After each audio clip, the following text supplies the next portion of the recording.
Ahora vamos a hacer todo lo que es el tema de hemorragia digestiva alta y baja, además, todo lo que es hemorragia digestiva y todo lo que respecta a la parte intestinal, ¿ya? Intestino delgado, sobre todo lo basado fundamentalmente en un tema importante que es el de mala absorción. Vamos a ver un poco de hemorragia digestiva alta. Esta pregunta creo que ya la han visto en algún momento. Una hemorragia digestiva alta o baja es proximal o distal, ¿no? Dependiendo de si está ubicado dónde, dependiendo de qué estructura, del ángulo de Treitz. Eso es lo que se conoce siempre, ¿no? Siempre conocemos que el ángulo de Treitz es el corte para considerar alta o baja. ¿Y dónde está el ángulo de Treitz en esa alternativa? Así es, ¿no? Ubicado entre duodeno, cuarta porción duodenal, y yeyuno. ¿Ok? Es correcto. Entonces, acá para que tengan ustedes en consideración precisamente esa estructura, ¿no? Aquí tienen el ángulo de Treitz, primera, segunda, tercera, cuarta porción duodenal, y ahí está el ángulo de Treitz. Por arriba, hemorragia digestiva alta; por abajo, hemorragia digestiva baja.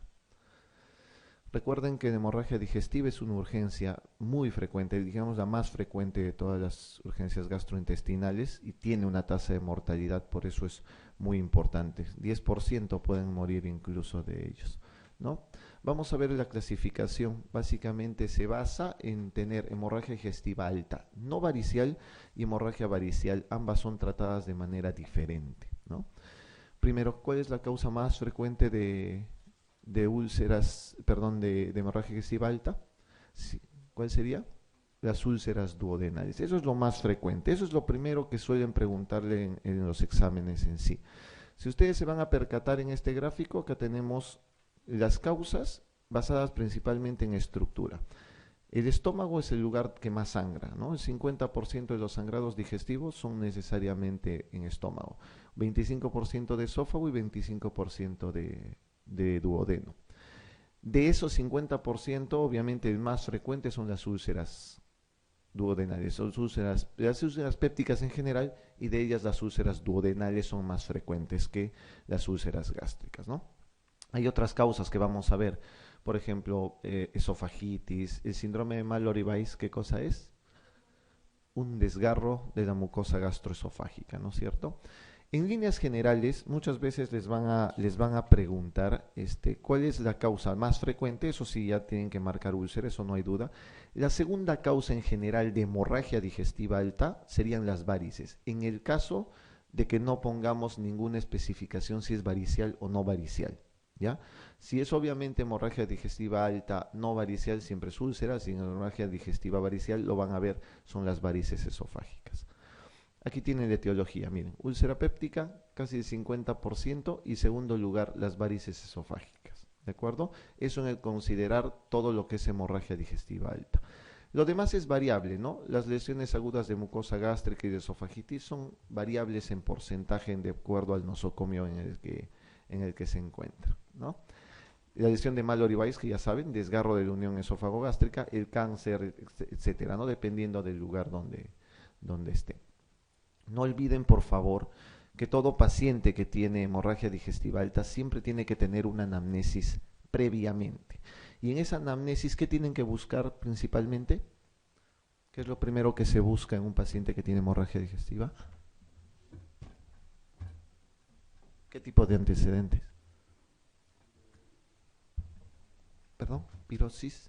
Más que todo, si es anamnesis, es un antecedente físico, ¿no? Y lo que tienes que buscar son estigmas hepáticos. El primero es aprender a diferenciar si tu causa de hemorragia digestiva es varicial o no es varicial. Eso es lo primero, porque ambos tratamientos son diferentes, de todas maneras. Entonces, dentro de la anamnesis tienes que preguntarle, obviamente, si es cirrótico, si no es cirrótico, si toma medicamentos, ¿no? Eso es fundamental en la anamnesis. Obviamente, el examen físico les va a ayudar a corroborar todo eso, ¿no? Buscando los estigmas hepáticos principalmente. Lo que tienen a continuación es lo de la confirmación de la hemorragia digestiva. Por ejemplo, el lavado gástrico. El lavado gástrico es algo que se utiliza en algunos nosocomios y en otros no. Actualmente, quizás el lavado gástrico ya no sea necesario, porque antes el lavado gástrico se hacía para confirmar que estaba sangrando el paciente. Ponías una sonda nasogástrica, lavabas con agua, aspirabas y salía sangre. Si salía sangre, confirmabas el diagnóstico de hemorragia digestiva, ¿no?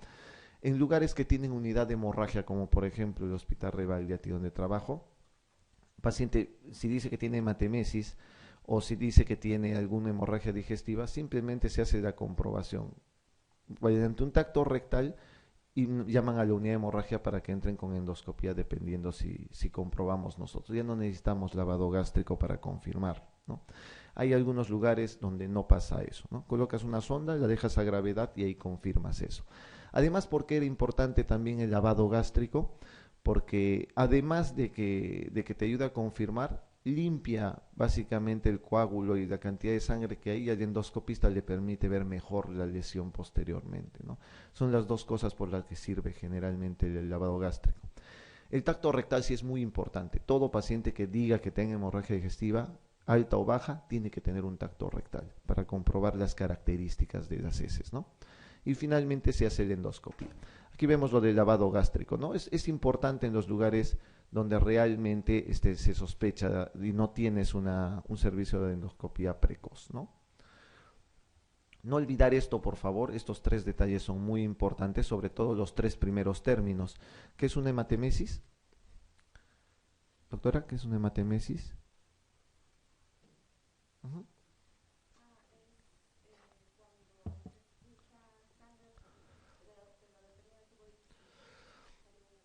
¿Por dónde sale la sangre? Obviamente es por la boca. Es un vómito, ¿no? Es un vómito sanguinolento. Y puede ser un vómito rojo vivo o puede ser un vómito que le llamamos borráceo, ¿no es cierto? La diferencia es abismal. El rojo vivo generalmente es por lesiones altas y usualmente los variciales, por ejemplo, los sangrados variciales son rojo vivo, ¿no? Porque es sangre recién muy fresca. En cambio, el borráceo es una sangre que ya está digerida previamente y probablemente sea sangre ya de estómago y que haya estado depositada ahí un buen rato. El vómito borráceo es igual que la borra del café, ¿no? Que el residuo que queda en el café pasado, ese es el tipo de vómito, así medio negruzco, medio deshecho prácticamente, ¿no? No es rojo vivo como en el caso de las varices. ¿Qué es una melena? La melena es deposiciones negras, sí, pero con cierta característica, siempre pastosas, siempre brillantes, siempre malolientes. O sea, no puede ser una deposición negra formada, eso ya no es melena, ¿no? Hematoquesia, ¿recuerdan qué es la hematoquesia? Así es. ¿Y qué es la rectorragia entonces? Si hematoquesia es sangre por el recto, rectorragia, ¿qué es?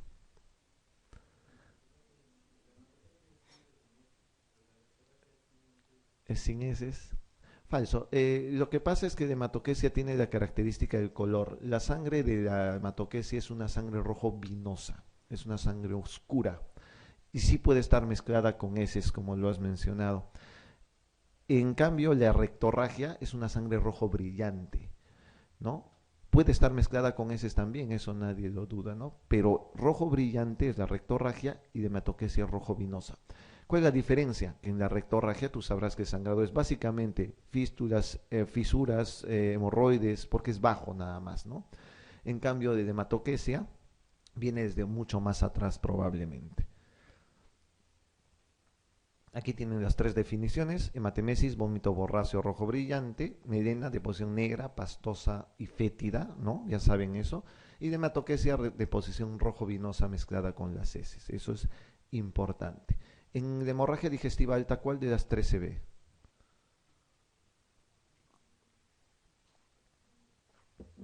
Las dos primeras. La tercera no se ve. Falso. La respuesta es cualquiera de las tres. ¿Se ve hematemesis? Sí. ¿Se ve melena? Sí.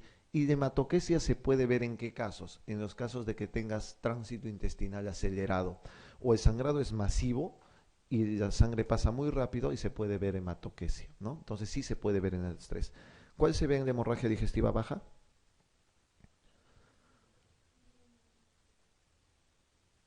¿Se puede ver melena? Sí, a veces se puede ver, rara vez, pero cuando el tránsito intestinal es medio lento, se puede ver. Hematemesis no se ve de ninguna manera. Hematoquesia es lo más frecuente, ¿no? La cantidad mínima de sangre para producir melena es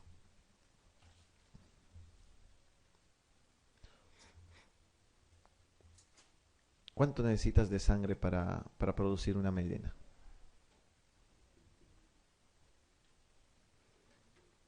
Siempre les gusta marcar 500, no sé por qué, esa es una cosa bien frecuente, es el número más redondo que encuentran, creo, y siempre les gusta marcar 500. No, no es 500. Realmente necesitas una cantidad mínima, ¿no? Hay alguna literatura que dice que es 80 aproximadamente, pero 60-80 es suficiente para poder producir una hemorragia digestiva baja, o sea, mejor dicho, alta con una melena, no sé, clínicamente con melena. Busquemos siempre esto, lo que es la hipertensión portal. Tenemos que buscar si hay circulación colateral, ¿no? En pacientes que tienen ascitis, paciente que tiene ginecomastia, ¿no? O pacientes que tienen, ¿qué es esto? Cachetón, hipertrofia parotidia, ¿no? Se llama hipertrofia parotidia eso. Acá estamos buscando lo que son las telangiectasias o las arañas vasculares. Aquí se ve ictericia, acá se ven las palmas hepáticas, ¿no? Eritema palmar, atrofia tenar, atrofia hipotenar. Y quizás uno que falta ahí, que es la distribución ginecoide del vello púbico, por ejemplo, que es otro estigma hepático que se ve, ¿no? No olviden entonces siempre buscar estigmas hepáticos en un paciente que tiene hemorragia digestiva. Ya saben, la causa más frecuente de hemorragia digestiva alta, la úlcera péptica. De la péptica, la más frecuente es la duodenal. Esta es una úlcera gástrica, pero no, acá está bien el píloro, una erosión y acá una úlcera gástrica. Acá ven una otra úlcera gástrica, ¿no? Siempre la causa más frecuente. Esto es un Mallory-Weiss para que no se vuelvan a olvidar más. En la unión esófago-gástrica, un desgarro de la mucosa gastroesofágica, ¿ya? Por favor, no confundir con rotura esofágica. ¿Qué nombre tiene la rotura esofágica? Síndrome de Boerhaave, ¿no? Síndrome de Boerhaave. Ambos, este Mallory-Weiss es típico que se presenta en pacientes que son vomitadores crónicos, ¿no? Anorexia, bulimia, hiperemesis gravídica, alcohólicos, ¿no? Generalmente se ven ellos. Esofagitis puede ser otra causa, ¿no? La irritación del esófago por diferentes causas, por el propio ácido probablemente. Este es un cáncer gástrico, miren, tremenda lesión, ¿no? Ulcerada, causa hemorragia digestiva alta, es otra causa de hemorragia digestiva. Y las causas variciales, que son importantes, ¿no? Siempre les van a hacer la pregunta de ¿cuál es más frecuente? ¿Una hemorragia por varices esofágicas o por varices gástricas? La respuesta la tienen en la propia diapositiva, ¿no? 80% es más frecuente siempre tener varices esofágicas que gástricas. Lo segundo es, ¿cuál sangra más? ¿Esofágicas o gástricas? Doctora, ¿cuál sangra más? ¿Cuál es más frecuente? La esofágica. Sangra más también la esofágica. ¿Cuál tiene mayor mortalidad? Doctora, al fondo, levante la cabeza, doctora. ¿Cuál tendría más mortalidad? Curiosamente no, siempre es la más frecuente, pero la que tiene más mortalidad es la gástrica, porque es más difícil de tratar, ¿ya? Es mucho más difícil de tratar. Entonces, ya saben, la esofágica es más frecuente, es la que sangra más, pero la gástrica es la que tiene mayor mortalidad, ¿de acuerdo? Aquí tienen, por ejemplo, un sangrado varicial, ¿no? Esta es una varice gástrica, tiene un sangrado a chorro incluso en algún momento. Veamos. Ok, el tratamiento. ¿Qué es lo que se hace con el tratamiento? En ambos casos, siempre, no olviden, hay preguntas muy comunes de esto, siempre tienen que hacer manejo hemodinámico o resucitación inicial. Siempre. Cuidado que se confundan. Ustedes tienen un orden ya, creo que han modificado el orden de las medidas, creo que ya no es ABC, sino me parece que es BCA ahora, pero de todas maneras la idea es esa, ¿no? Vía aérea permeable, monitoreo de respiración y monitoreo hemodinámico de circulación. Eso es importante, es lo primero que se hace en cualquier paciente que tenga hemorragia digestiva, sea alta, sea baja, lo que ustedes quieran. No olviden, por favor, que en ese monitoreo hemodinámico lo ideal es mantener una presión sistólica adecuada y un volumen urinario más de 50. La hemoglobina actualmente el corte de hemoglobina suele ser mantenido en más de 7, ya no más de 8, ¿no? Suficiente. Las nuevas guías mencionan que debe ser utilizado un corte de 7 gramos por decilitro, ¿no? Acá tenemos más de 8, todavía se usa en algunos lugares y no hay mayor dificultad mantener entre 7 y 8. Tampoco es menester subir hasta 12, 13, 14 la hemoglobina. Tampoco es así porque aumenta también el riesgo de resangrado, sobre todo si es varicial, ¿no? Esta valoración de pérdidas es solamente para que puedan ver cuál es digamos, la sintomatología que se presenta en pacientes de acuerdo a la cantidad de sangre que se pierde, ¿no? Si se pierde menos de 750 centímetros cúbicos o mililitros de sangre, usualmente el paciente tiene una estabilidad hemodinámica. Usualmente es así. Pero miren la diferencia de perder más de 2 litros. El paciente está hipotenso, está taquicárdico, está con una presión venosa central bajísima, puede estar oligoanúrico, incluso puede estar ya estuporoso, ¿no? Entonces, esa es la diferencia que hay entre perder más de 2 litros, donde ya el sangrado es masivo, se considera masivo, o perder una cantidad menor de 750 centímetros cúbicos, ¿de acuerdo? Eso es solamente para que vean la diferencia. El manejo endoscópico que se hace para los pacientes de hemorragia digestiva fundamentalmente está mediado por estas cosas, ¿no? Hacer inyectoterapia. Siempre se hace terapia doble, ¿ya? La inyectoterapia se hace fundamentalmente con adrenalina, ¿ya? Con adrenalina. Se hace dos cosas, o sea, se hace inyectoterapia y se hace un método o mecánico o térmico. Siempre se debe hacer, se llama terapia doble a eso. Ahorita van a ver para que entiendan muchísimo mejor eso. Vamos a ver que en los mecánicos hay clips y ligas y en la termocoagulación hay probeta, argón, etcétera, cosas que les voy a mostrar. Esta es una aguja de inyectoterapia, miren, ¿no? Es una aguja que se entra con el endoscopio fundamentalmente, ¿no? Que tiene un capuchón para poder entrar. Y esta es la úlcera. En este caso la úlcera está sangrando, ¿ven? Lo que se hace es clavar, poner acá en los 4 cuadrantes adrenalina. ¿Qué función va a tener la adrenalina? Uno, vasoconstricción. Primer punto es vasoconstricción. Segundo, que simplemente el hecho de poner líquido en la mucosa hace que se compacten las paredes del vaso, solamente por presión nada más. Entonces tiene dos funciones, la función farmacológica que es vasoconstricción y lo segundo que es mecánico, ¿no? Por presión nada más. Pero ¿qué pasa si solo le pones inyectoterapia a un paciente? La probabilidad de que resangre es alta. Entonces, si bien es cierto que te para el sangrado de inmediato, 95% tienen hemorragia, hemostasia inicial, al día siguiente o a los 2 días tranquilamente puede volver a resangrar, porque pasa el efecto de la adrenalina y pasa su efecto mecánico. Por eso es que esa inyectoterapia debe ser necesariamente complementada con otro método más, ¿de acuerdo? Es importante que vean eso. Vamos a ver en un ratito esos métodos que les he dicho. Usualmente en las varices esofágicas, lo que se hace es endoligadura, se hace ligadura de varices. ¿Qué es esto? Ven acá las varices, ¿no? Las varices esofágicas, lo que se hace es aspirar dentro de este capuchón la varice y soltarle una liga en el punto donde está sangrando. Es básicamente un mecanismo de hemostasia principal. Eso es lo que se hace en una varice esofágica, ¿ya? Usualmente tienes que hacerlo dentro de las primeras 12 horas, eso es muy importante. Ahora, ¿qué cosa es escleroterapia? Porque también existen lo que llaman escleroterapia para varices esofágicas. Es colocar, como su nombre lo indica, sustancias esclerosantes. ¿Cuáles son estas? Aquí tienen una de ellas, por ejemplo, el polidocanol. Este polidocanol es el que se utiliza también para varices en los miembros inferiores, lo mismo que usan los cirujanos cardiovasculares para problemas de varices. Lo que haces es colocar intravaricial o paravaricialmente y la vena se esclerosa, se cierra y detiene el sangrado en el caso de una hemorragia digestiva varicial. ¿De acuerdo? Miren, esta es la escleroterapia, por ejemplo. Ven la varice con un sangrado activo ahí y se coloca intravaricial o paravaricial y se cierran simplemente la varice. ¿Cuál es más efectivo? La mayoría prefiere, dependiendo de la experticia del endoscopista, la mayoría pero prefiere endoligadura antes que escleroterapia. Esta es una varice gástrica, por ejemplo.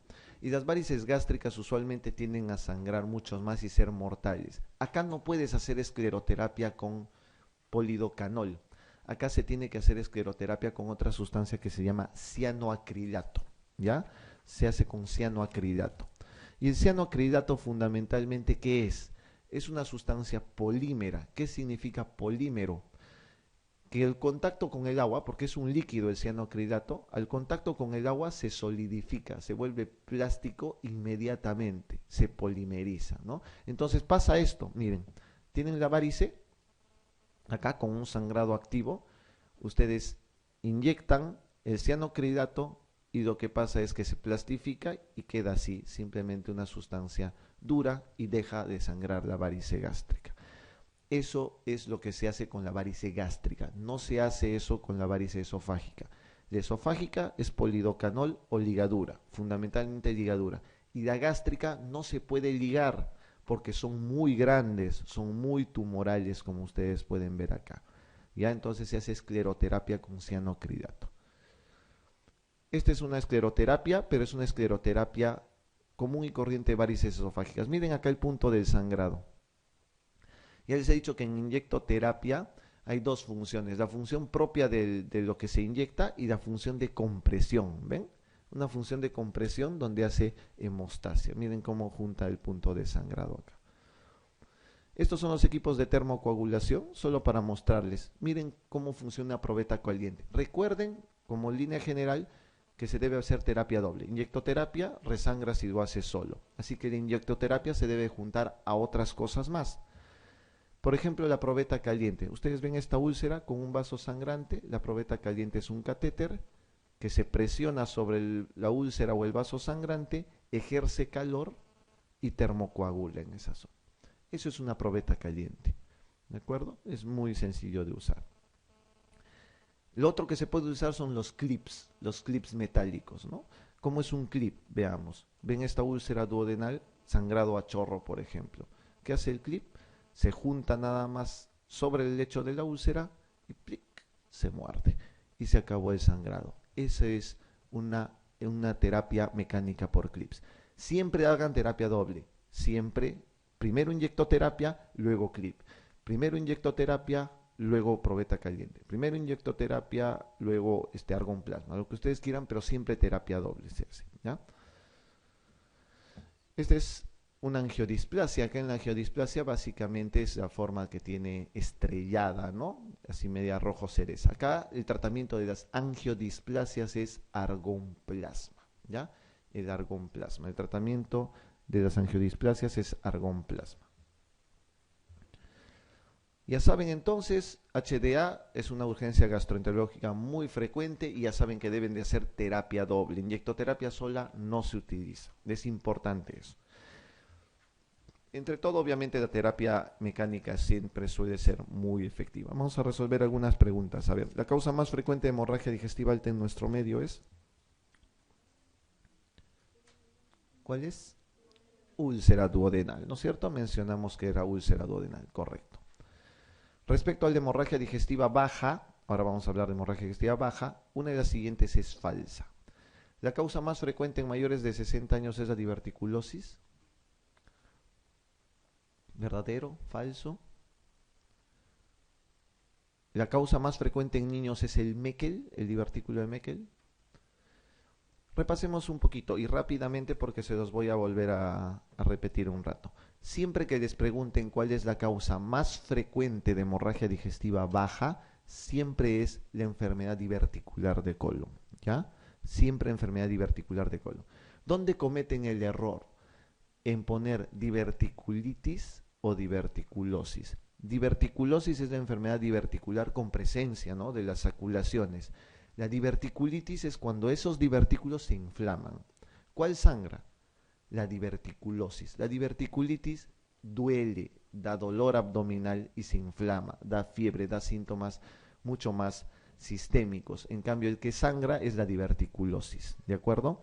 Entonces, la causa más frecuente en mayores de 60 años, diverticulosis, verdadero, ¿no? La causa más frecuente en niños es el divertículo de Meckel, cierto. Cuando hay un sangrado masivo en niños, Lo más frecuente es que sea un divertículo de Meckel, ¿ya? La angiodisplasia de colon se asocia a insuficiencia aórtica.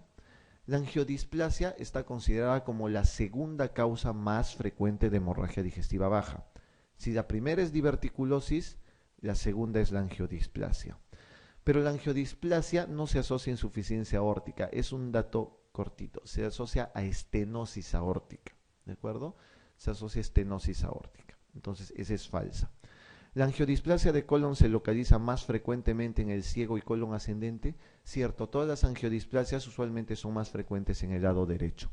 Los divertículos de colon se localizan más frecuente en el colon sigmoide, también es cierto, los divertículos son más frecuentes al lado izquierdo, pero los que sangran más son los divertículos del lado derecho, ¿de acuerdo? Es más frecuente un divertículo al lado izquierdo, pero sangra más en el lado derecho. Entonces acá la respuesta falsa es la C porque es estenosis aórtica, ¿ya?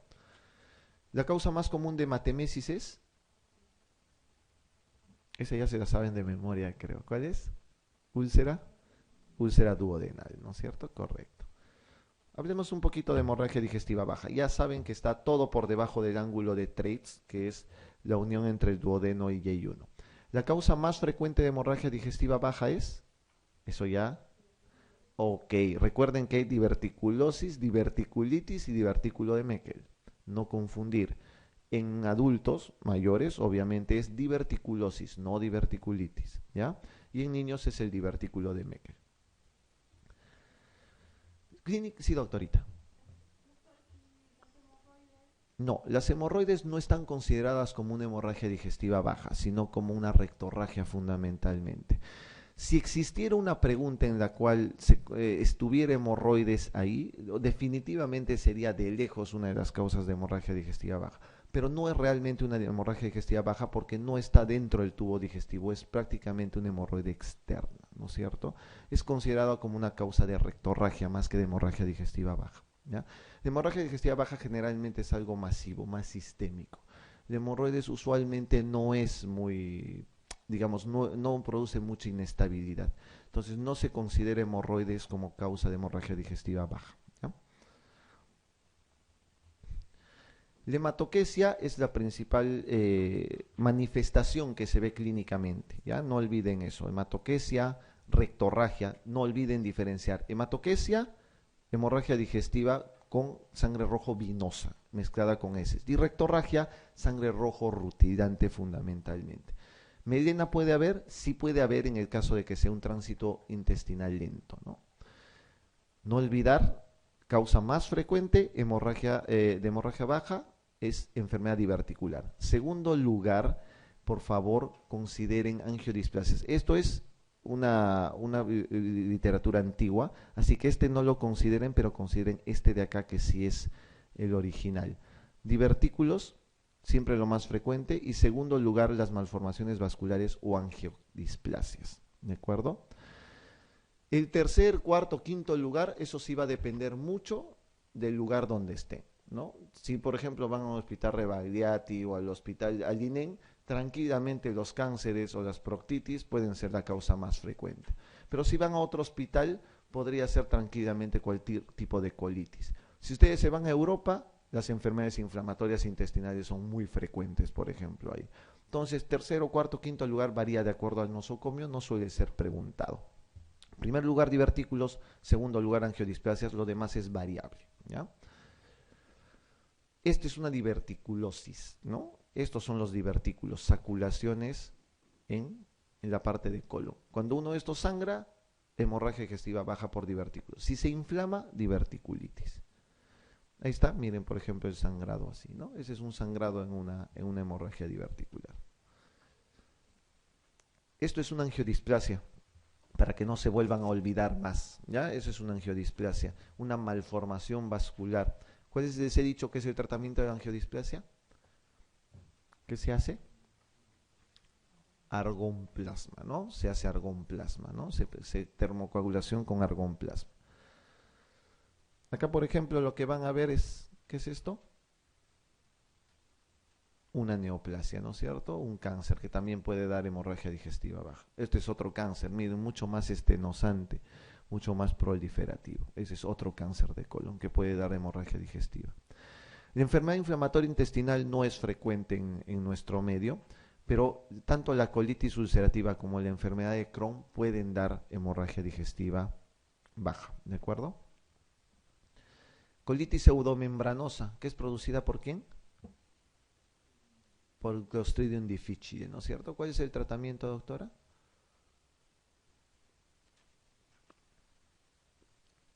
¿Cuál es el tratamiento de un Clostridium, doctora? El difficile. Banco, sobre todo endovenoso si es que vas a usar banco. Metronidazol es la otra opción, ¿no es cierto? Son metro y banco. Algunas guías nuevas de manejo de colitis pseudomembranosa mencionan que hay otro fármaco que es muy bueno y tan efectivo como el metronidazol y la vancomicina, que se llama fidaxomicina. ¿Ya? Pero la fidaxomicina no está consensado todavía su uso porque es sumamente caro, ¿ya? Entonces, pero tienen muy buena efectividad, es tan bueno como vancomicina o como metronidazol. Ahorita siguen siendo las primeras opciones esas. La proctitis actínica, ¿qué es? ¿Recuerdan qué es la proctitis actínica? Es la llamada proctopatía por radiación. Es todo paciente que tiene generalmente radioterapia por un cáncer de cervix, por un cáncer de próstata, por un cáncer de cuello uterino, de endometrio, se somete a radioterapia.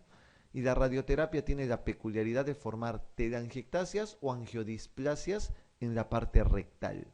Muchas angiodisplasias y telangiectasias. Y eso es lo que se llama como proctitis actínica, bastante frecuente en los pacientes que son tratados con radioterapia por estos cánceres, ¿no? El tratamiento de las angiodisplasias será argonplasma. Entonces, para proctitis actínica, argonplasma es lo que se hace fundamentalmente, ¿no? Esa es una proctitis actínica o proctopatía por radiación.